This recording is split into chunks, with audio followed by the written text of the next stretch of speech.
jeudi 10 avril 2008, la classe de 3e DP6 du collège Hippolyte de Sainte-Suzanne a eu l'occasion de se rendre à une journée portes ouvertes du CFA de Saint-André. Le CFA est un centre de formation et d'apprentissage qui offre des formations dans des domaines souvent variés, tels l'alimentation avec par exemple la formation de pâtissier ou de boucher, ou bien le domaine du bois, des métaux, de la mécanique ou de l'électricité. Il existe même des formations de prothésistes, dentaires ou de photographes dans certains CFA. Le CFA de Saint-André est spécialisé dans les métiers du BTP. Il peut assurer la formation de maçon aussi bien que celle d'installateur sanitaire. Différents diplômes sont préparés tels le CAP en 2 ans, le brevet technique en 2 ans avec une mention complémentaire. Le contrat d'apprentissage concerne les jeunes de 16 à 25 ans qui souhaitent apprendre un métier en préparant un diplôme. L'apprenti a un statut de salarié et perçoit une rémunération variable. Le recrutement des apprentis se fait par les maîtres d'apprentissage à la Chambre des métiers.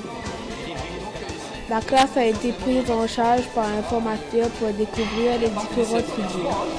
Il y a CFA coiffure, CFA esthétique, CFA bijouterie.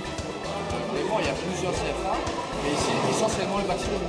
D'accord ? C'est pour ça qu'on est en train de visiter à la fois la menuiserie, à la fois la maçonnerie, à la fois la peinture. Tout à l'heure, on ira à la plomberie, tout ce qui concerne la construction. D'accord ?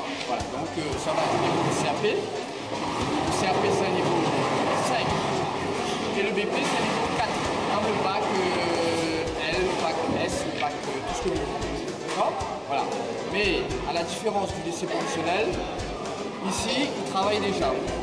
D'accord ? C'est-à-dire qu'ils font 2 semaines en entreprise et 1 semaine à l'école, CFA. D'accord ? Ça s'appelle l'alternance. L'alternance, c'est on travaille et on vient à l'école en même temps qu'à l'éducation. Ok, c'est compris? Et le LEP, on vient tout le temps à l'école et après on va travailler. Et ici, on travaille en même temps.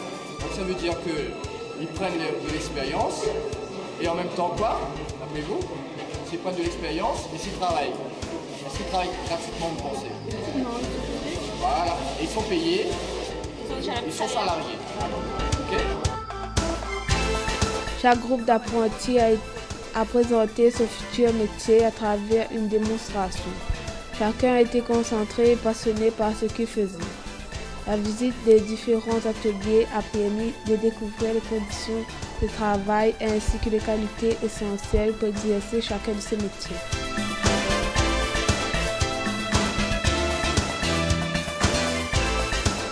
Le premier atelier visité a été celui du charpentier bois, métier qui demande de l'adresse et de la précision. Les élèves de la 3e DP6 ont pu découvrir aussi que le métier de maçon exige de la patience et de la minutie. Les conditions de cette activité peuvent être pénibles dans des milieux poussiéreux et bruyants. Pour devenir carreleur mosaïste, il convient d'être créatif. En effet, le carreleur pose des revêtements et décore de mosaïque les sols et les murs.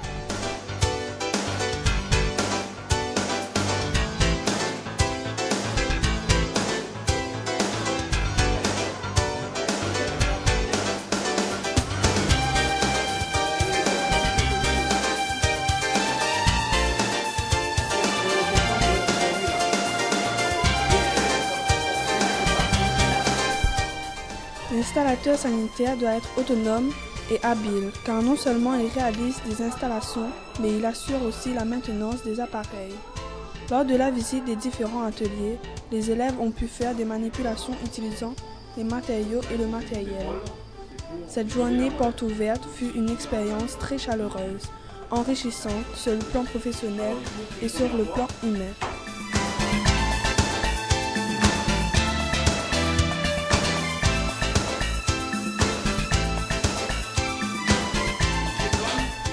Elle a permis aux élèves de préciser leur orientation en connaissant les avantages et les inconvénients de chaque métier et les qualités nécessaires.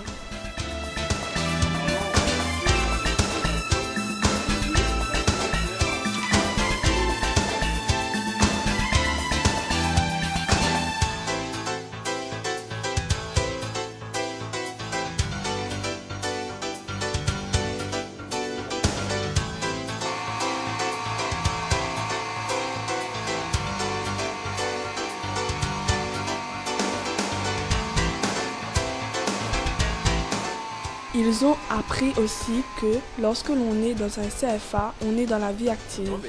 C'est un endroit où on peut apprendre un métier bien comme il faut. En même temps où apprendre le CFA, en même temps où se va en entreprise pour apprendre plus. CFA c'est plus théorique et ça faut bien l'atelier. Sinon ça va dans l'entreprise, va apprendre plus. Ce que tu fais pas dans l'entreprise, tu fais ici, quoi. Ouais, t'es pas mieux. Et toi, tu veux te spécialiser en quoi? Dans l'aluminium même, surtout. Mais plus tard, devenir peut-être chef d'atelier. Inch'Allah. Inch'Allah.